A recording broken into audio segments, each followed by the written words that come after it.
8 heures. Régis commence sa journée. Une journée qui va être longue. Régis, 21 ans, est originaire de Seine-et-Marne. Après un CAP de menuisier installateur, il a commencé son Tour de France l'an dernier. Cette année, il poursuit sa formation à Limoges. Actuellement, avec son entreprise, il travaille sur ce chantier impressionnant. Dans ce futur musée, il s'agit de poser 400 mètres carrés de parquet en chêne massif.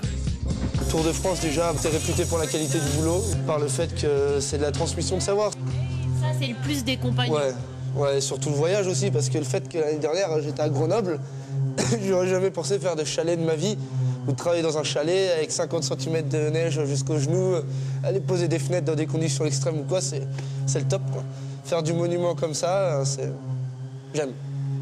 Hubert Adam est le patron de Régis. Il y a quelques années, il a lui aussi fait son Tour de France.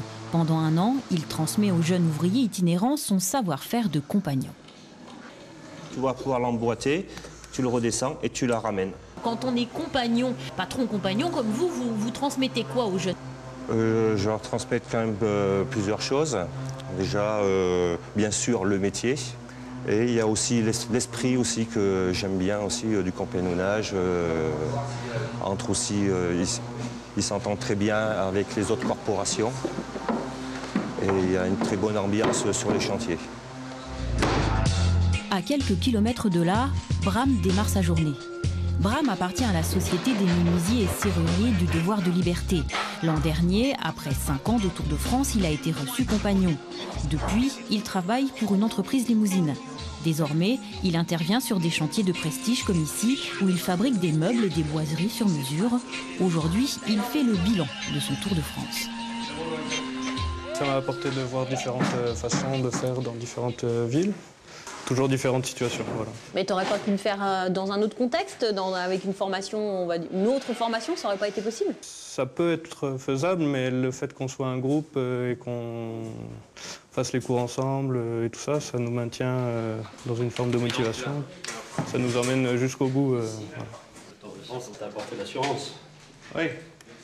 La confiance en toi, le savoir-faire. L'esprit d'équipe.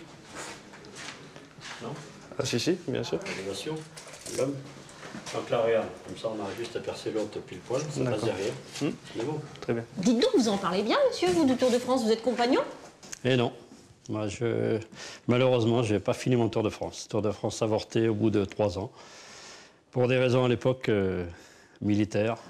Voilà, enfin, en ce qui me concerne, c'est un échec. Ça ne m'a pas empêché de réussir, oui, mais ça aurait été encore plus, je pense, un petit peu plus prestigieux.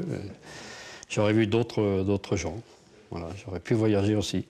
Parallèlement à leurs études et leur travail en entreprise, les jeunes ouvriers itinérants du Tour de France fabriquent des maquettes d'affiliation. Une sorte d'entraînement pour leur chef-d'œuvre final. Régis, lui, a imaginé cette pièce. C'est un pupitre. Et donc c'est pas un pupitre quelconque, c'est un pupitre pour le traité de menuiserie, le Léon Jamin, donc pour la salle de cours de menuisier. Quand on s'engage à faire une maquette comme ça, il faut être sûr de la terminer. Ah ouais? Oui. Donc du coup, c'est une responsabilité qu'on prend.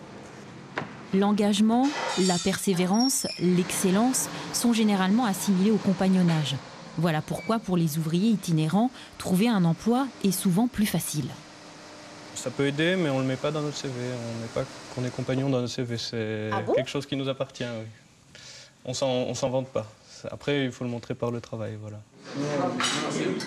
19h15, les ouvriers étudiants itinérants se retrouvent à la Maison de Limoges, l'un des 20 centres de formation de la Fédération compagnonnique des métiers du bâtiment. Coterie, pays, bon appétit. Cette année, ils sont une quarantaine, venus de toute la France, pour apprendre le métier de charpentier, maçon, couvreur ou peintre. Chez les compagnons, le dîner est un moment important. Chaque itinérant s'y présente en veste et cravate. C'est tous les soirs comme ça. On va en cours et on mange en costume, par respect, pour avoir une tenue propre et pour ne pas baisser l'image de l'ouvrier dans la société, pour prouver qu'on sait aussi se tenir. Autre rituel important, chaque jeune participe aux tâches de la vie quotidienne. C'est un tour de rôle quand même. C'est juste que vous êtes tombé la bonne semaine où je suis de vaisselle. Le repas est achevé, mais la journée est loin d'être terminée pour les jeunes itinérants. 20h15, chaque société rejoint sa classe pour les cours théoriques. Pour ta simèse, il faut que tu fasses une fixation qui soit invisible. Je sais pas si tu as vu les 6 maisons bec de Corbin là. Oui. Dans le rôle du professeur, nous retrouvons Bram. Selon la coutume, maintenant qu'il est compagnon, il doit pendant 2 ans assurer ses cours bénévolement. On a reçu quelque chose juste par la motivation de quelqu'un, donc on se sent porté comme ça tout son tour et puis après on le fait naturellement. Et toi, tu as l'impression du coup d'évoluer aussi dans ton compagnonnage, le fait de faire ça? On revoit nos bases encore une fois aussi. Donc finalement, ça aide un peu à grandir encore. Voilà, on essaye d'expliquer les choses mieux, on essaye de s'exprimer mieux, c'est une autre forme d'apprentissage. 22h45, les cours terminés, c'est enfin l'heure de regagner les chambres. Régis partage la sienne avec 3 autres ouvriers itinérants. Cette vie laborieuse et en communauté rebute beaucoup de jeunes qui préfèrent abandonner le Tour de France. Mais Régis ne regrette rien. C'est un choix personnel. Hein. J'ai mon indépendance sans vraiment l'avoir. Je fais mes choix et sans avoir pas un moment sur le dos. Donc du coup, ça change pas mal de choses. Chaque itinérant met entre 4 et 6 ans pour faire son Tour de France.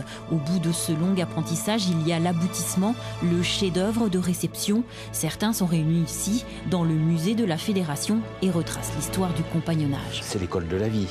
Former des hommes, former des citoyens. Et je crois que ça fait partie de la valeur humaine, tout cela. Chaque année, une centaine de jeunes entrent à la Fédération pour perpétuer le savoir-faire et les valeurs du compagnonnage. Un savoir-faire qui a été inscrit au patrimoine culturel immatériel de l'humanité par l'UNESCO.